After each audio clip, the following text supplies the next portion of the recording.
Tienes una mezcla de dos componentes. Este vendría a ser la curva líquido-vapor para el componente 2 puro. Acá está su punto crítico. Este vendría a ser la curva líquido-vapor para el componente 1 puro. Acá está su punto crítico. Cuando trabajamos a presiones o a temperaturas, a condiciones muy por debajo de estos puntos críticos de los componentes que conforman la mezcla, tú puedes aplicar muy bien la formulación gamma phi. A través de ese modelo tú puedes hacer la predicción de esas regiones de equilibrio líquido-vapor, de toda esta parte que está acá. A medida que las condiciones, sea temperatura o presión, empiecen a incrementarse, es decir, a medida que nos vamos acercando hacia los puntos críticos de los componentes, estas regiones de coexistencia empiezan a tener una particularidad. Si tú observas aquí, a esta temperatura constante, la región de coexistencia va desde este punto hasta este punto que está aquí. Es decir, la curva de punto de burbuja y la curva de punto de rocío se extiende a lo largo de todo el eje de composición. A medida que la temperatura se va incrementando, bueno, la región de coexistencia se empieza a desplazar hacia arriba, pero se sigue extendiendo en todo el rango de composición. Igual aquí estamos a una mayor temperatura, que es este que está acá. La región de coexistencia se ha desplazado hacia arriba, se está desplazando, pero sigue existiendo en todo el rango de composición. A medida que la temperatura se va incrementando, fíjense cómo la región de coexistencia ya no se extiende en todo el rango de composición. Aquí hay una zona en donde para estas composiciones no hay equilibrio líquido-vapor. ¿Y a qué se debe esto? A que a esta temperatura de sub 4, para el componente 1, que es el que está aquí, ya se ha superado el punto crítico. Este es el punto crítico del componente 1. Esta es su temperatura crítica. T sub 4 está a una temperatura por encima de la temperatura crítica del punto 1. Para el componente 1, al superarse su punto crítico, la región de coexistencia ya no llega hasta esa región. No ocurre eso por el componente 2. Para el componente 2, T sub 4 todavía está por debajo del punto crítico. Este es el punto crítico, la temperatura crítica del componente 2. T sub 4 está un poco por debajo. En cambio, T sub 5, a esta temperatura, ya se ha superado el punto crítico del componente 1 y también el punto crítico del componente 2. Y vemos cómo esta región de coexistencia ya no va desde extremo a extremo en la escala de composición. Cuando se trabaja a temperaturas o a presiones que están por encima o cercanos al punto crítico, la región de coexistencia empieza a reducirse, y eso se debe a la forma que tiene tanto la curva de punto de burbuja mejor dicho, la superficie de punto de burbuja y la superficie de punto de rocío. Cuando estamos a estas condiciones, aquí también hay equilibrio líquido-vapor, por supuesto que sí. Esta es la curva de punto de burbuja y esta es la curva de punto de rocío, solo que la región de equilibrio ya no se extiende en todo la escala de composición, pero en esta parte se sigue cumpliendo las condiciones de equilibrio. ¿Cuáles son esas? Que la fugacidad del componente I que está en la fase líquida debe ser igual a la fugacidad del componente I en la fase gaseosa. Nosotros hemos revisado hasta ahora la formulación gamma phi, que es esta que está aquí. Este modelo no se puede aplicar, o no deberías aplicarlo, si estás trabajando a estas condiciones que están por encima de los puntos críticos de los componentes puros. Es decir, no se podría o no deberías aplicarlo si estás prediciendo regiones de equilibrio líquido-vapor que no se extienden a lo largo de todo el eje de composición. Entonces, ¿en qué casos se utiliza esto? Cuando la presión o la temperatura es baja. A baja presión, tú puedes aplicar muy bien la formulación gamma phi. Cuando estás por debajo de los puntos críticos de los componentes que conforman la mezcla. ¿Y a qué se debe eso? ¿Por qué? Porque en la formulación gamma phi hay un término que es la presión de vapor. Esta presión de vapor solamente tiene significado físico, solamente tiene un valor coherente cuando estás por debajo del punto crítico.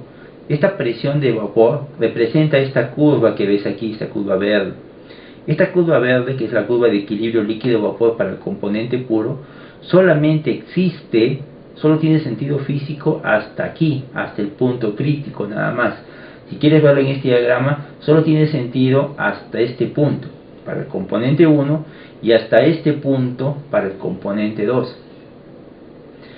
Si tú haces un cálculo utilizando la formulación gamma phi, por ejemplo, a la temperatura T sub 4, entonces esta presión de vapor, recuerda, depende de la temperatura.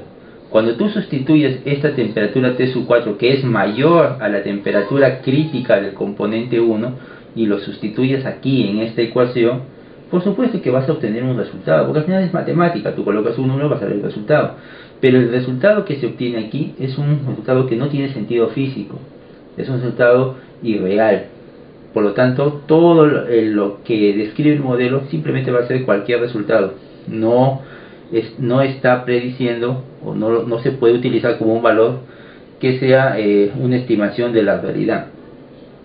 Entonces, el problema, entre comillas, de la formulación gamma phi es justamente esta presión de vapor, que está limitada por los puntos críticos de los componentes que conforman la mezcla. Ojo, fíjate, si tú trabajas a la temperatura T sub 4, para T sub 4, si tú lo sustituyes en la ecuación de Antoine para el componente 2, no va a haber ningún problema. Va a estar bien, porque estás por debajo del punto crítico para T sub 4. Para el componente 2 no hay problema, pero para el componente 1 sí. Entonces, basta con que para 1 ya se tenga aquí un problema con esta presión para que todo el modelo ya no empiece a ser apropiado. Entonces, ¿qué hacer en ese caso? ¿Qué hacer si tú quieres hacer predicciones del equilibrio en esta zona, a estas condiciones, a presiones que están por encima de los puntos críticos? Y generalmente los puntos críticos, las presiones críticas, están en el orden de 20, 30 bar. Son presiones altas, ¿no? No es la presión usual de los procesos químicos. Generalmente los procesos químicos se desarrollan a baja presión atmosférica, por ahí un poquito más, hasta 5 bar, 6 bar. Ya, perfecto. Y esas presiones están justamente en esta zona. Por eso que la formulación gamma phi es muy buena para muchos de los diseños de los procesos. Pero cuando estás trabajando a presiones altas, aquí la formulación no es el modelo apropiado. ¿Cuál es el modelo entonces? Bueno, en ese caso lo que se hace es recurrir a otro modelo, este que está aquí. Este término se denomina coeficiente de fugacidad, este phi que está aquí. La definición del coeficiente de fugacidad es: el coeficiente de fugacidad es igual a la fugacidad entre la composición y la presión del sistema. Entonces, phi es igual a F sobre Y sobre P. Si Y y P pasan a multiplicar a phi, eso sería igual a la fugacidad. Quiere decir que esta fugacidad es igual a el coeficiente por la composición y por la presión. Pero aquí falta la presión. Bueno, vamos a ponerle aquí la presión. Este es para la fase gaseosa. Y para la fase líquida igual. La fugacidad del componente y en la fase líquida, que es igual al coeficiente de fugacidad del componente y en la fase líquida multiplicado por su composición en la fase líquida y la presión en la fase líquida. Pero la presión en la fase líquida y la presión en la fase gaseosa deben ser iguales, equilibrio mecánico. Por lo tanto, la presión se cancela y me queda esta ecuación. Esta en realidad no es otra cosa más que la que está aquí arriba. Solamente hay que expresar en términos de coeficientes de fugacidad.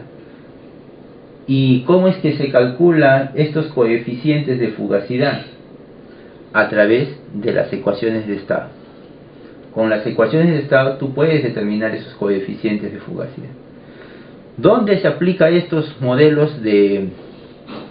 a esto le llaman a veces modelo phi-phi, también le llaman así como este le llaman el gamma phi, a este le llaman el modelo phi-phi.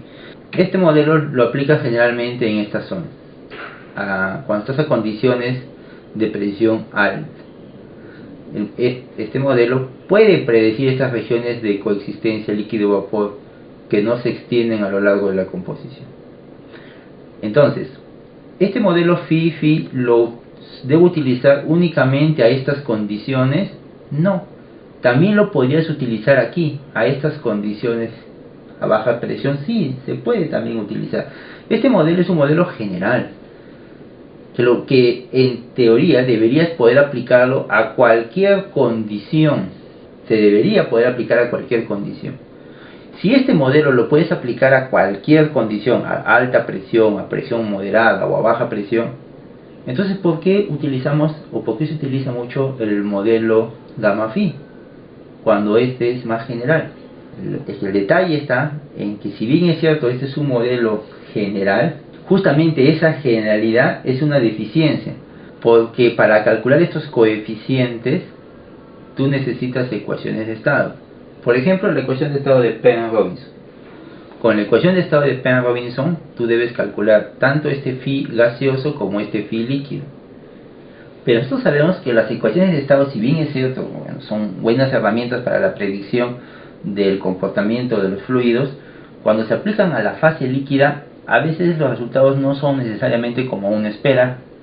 Entonces, esa es una desventaja, que está aquí, cuando aplicas ecuaciones de estado. En cambio, este modelo, la presencia del coeficiente de actividad en la fase líquida, justamente lo que hace es mejorar la predictibilidad de la fase líquida. Por eso es que a veces se prefiere más este modelo a este que está aquí. Lo malo de este es que no lo puedes aplicar a estas condiciones.